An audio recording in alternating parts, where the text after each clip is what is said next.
I want to talk about something very tender that shows up in a women's circle and sacred ceremony that I partook in the last week. And what I witnessed definitely stirs something within me and as well as everyone in the group. In the opening prayer, my intention was to help heal or to create a space to help heal sister wounds. These wounds that keep us women in separation, in competition, in jealousy, comparison,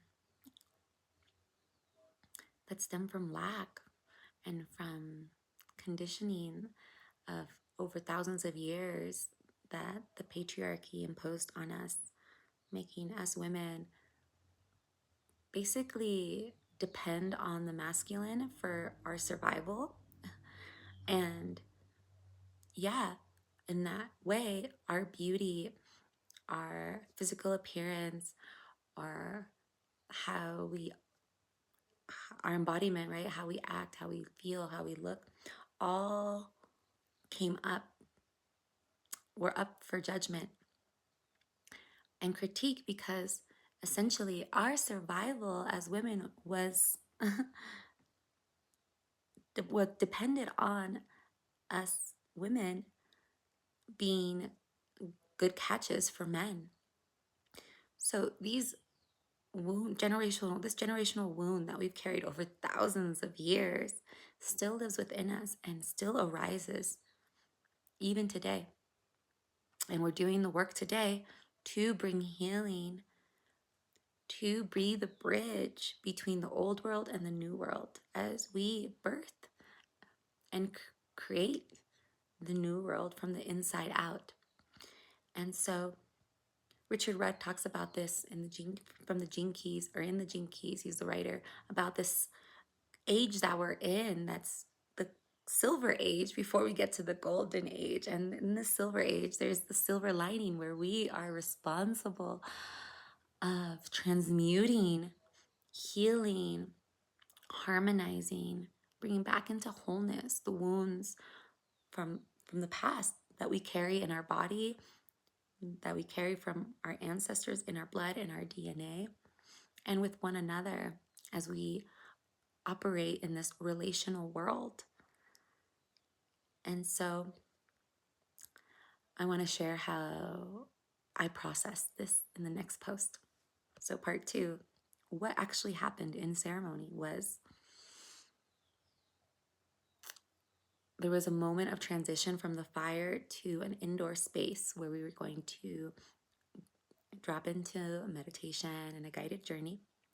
And in that movement, we as women had to rearrange or find a seat around the altar. And a lot of us women didn't know each other, or we were just meeting each other for the first time. And so as humans, we tend to be quite tribal, right, in our nature, and we look to the physical to resonate with others. And also, in that short time, there were certain connections that were already being made.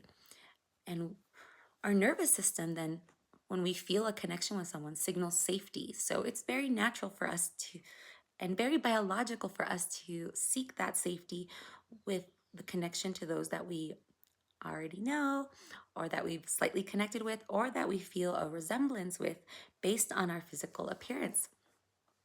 And so I remember coming in and being a bit intentional about where I wanted to sit. I had enjoyed the connection of those women that had been sitting next to me just prior. And there was a woman there that I also knew that was a friend of mine that I had invited that I also desired to sit next to. And in these little moments of trying to figure out where we sit, our inner child obviously is activated in some way. Our little girl, I'm sure we've all went through some awkwardness when trying to figure out who we sit next to, or if we belong, if we're accepted, etc. And anyways, in the movement of all of this, a woman was excluded, or was made to feel excluded.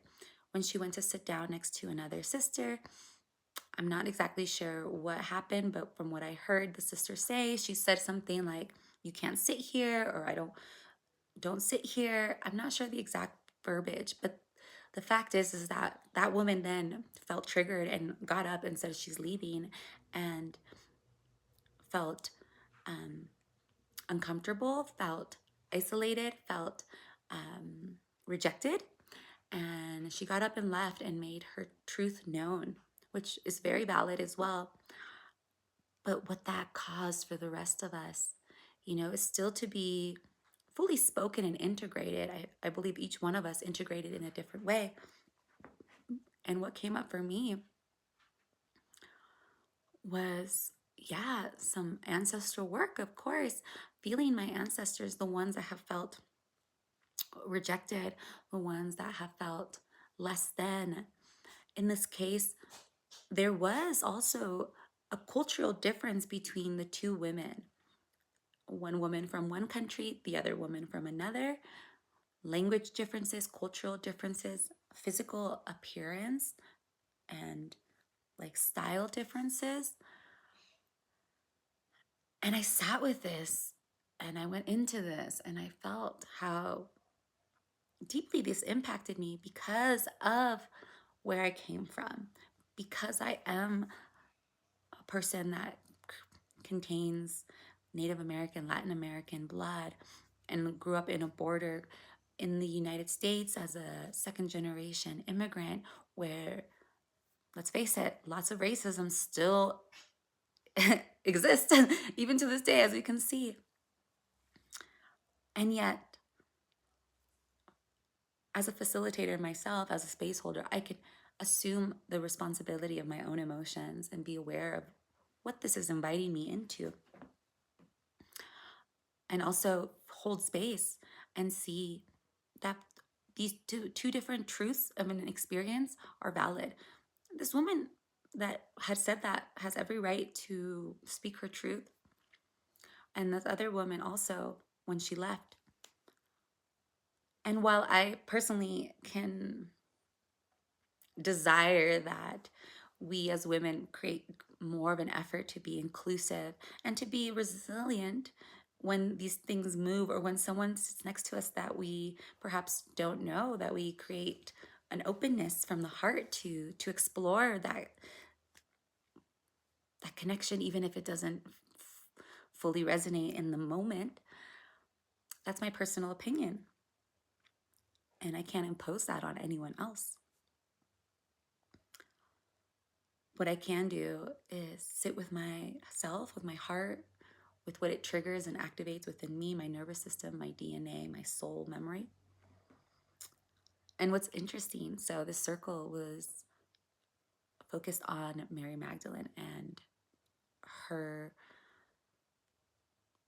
what's it called? The chapters in the Bible, her book, her I forget the name. Anyways, and she's talking about her conversations with Jesus and the 7 powers that we have to overcome as humans in order to experience true union, true peace, true remembrance of who we are. And one of these is ignorance, and also harm, right? But what's interesting is that, yeah, there's a difference. If we are ignorant in the harm that we cause, we're almost slightly more innocent than someone that consciously creates harm.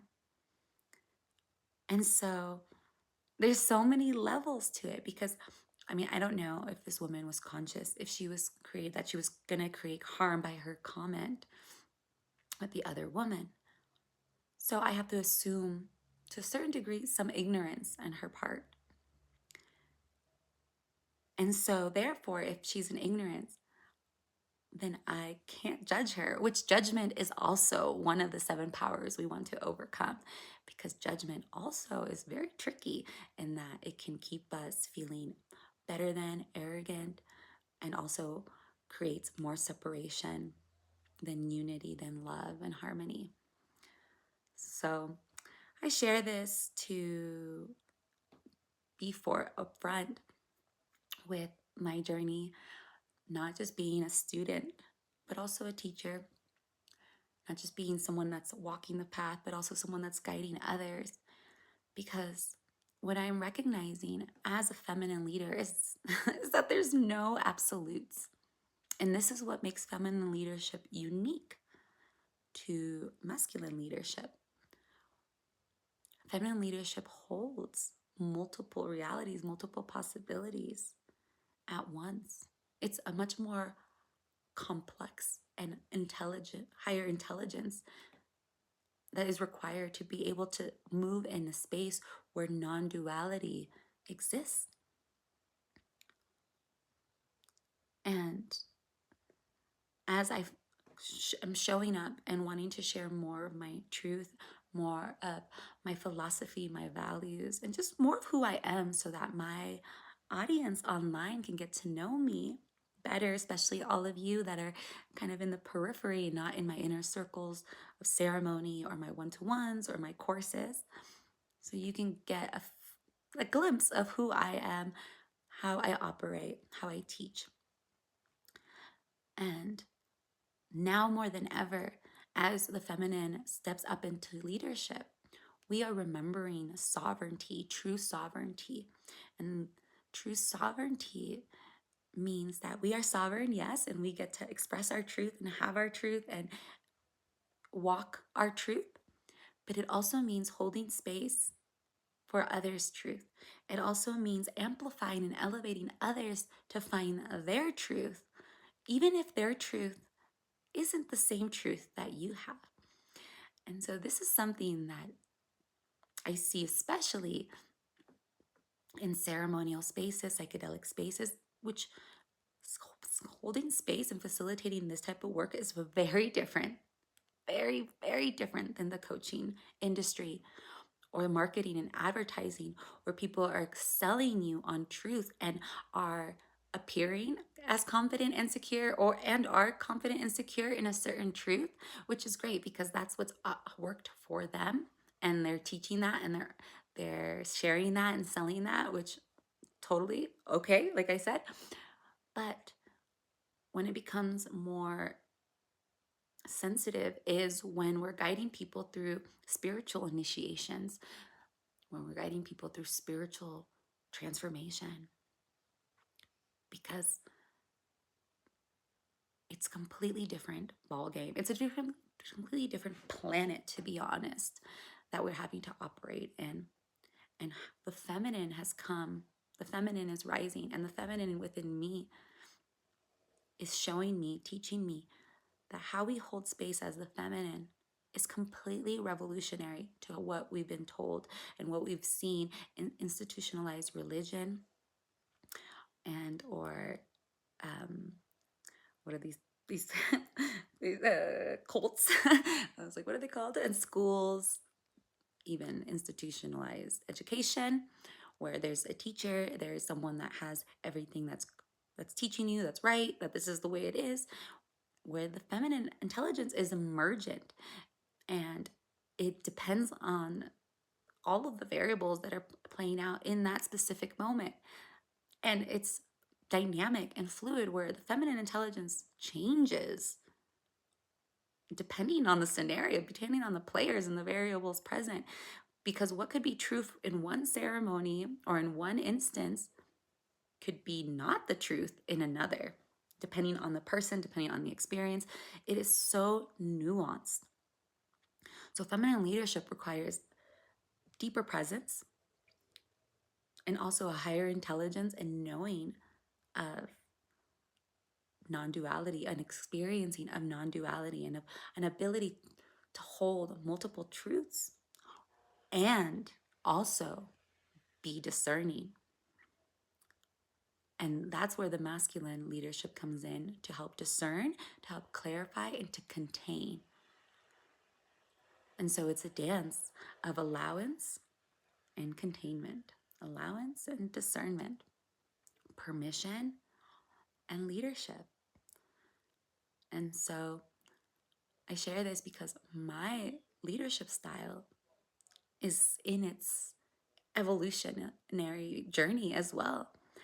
And what happens in my ceremonies and in the work that I witness with my elders, with my indigenous teachers, and with plant medicine, this sacred intelligence of the earth is so sacred, so unique to each individual experience that it's hard for me to share that much without it tainting the sacredness of the experience, without it changing the the the the I don't even know, there's not even a word for it, the energy, I guess, of what happened, without also changing or imposing on what the divine or what this soul, the person that's experiencing the medicine, is meant to go through. It's actually a very hands-off process. And the way that I guide is very much around witnessing, allowing, and letting the medicine move through me, and trusting that each individual that is participating also brings their own medicine, brings their own intelligence and their own wisdom to the space and the experience. And while I can help guide and I can share through my personal story, through my personal experiences, stories of others that I've witnessed, at the end of the day, I also create a field where I allow for people, for my students, for my clients to come to their own wisdom, to their own yeah, conclusion around what is being experienced. And so as I get older, it's true. The more we know, the less we know. The deeper we go into the spiritual path, the less certain it is. And so therefore,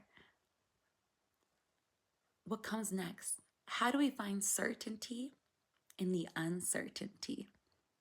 This is the work. This is the journey that I've been on, especially these last couple months. Because even as a facilitator, my last retreat, I got rocked, and all of what I thought I was certain in began to crumble in a beautiful way, as grandmother does for us. And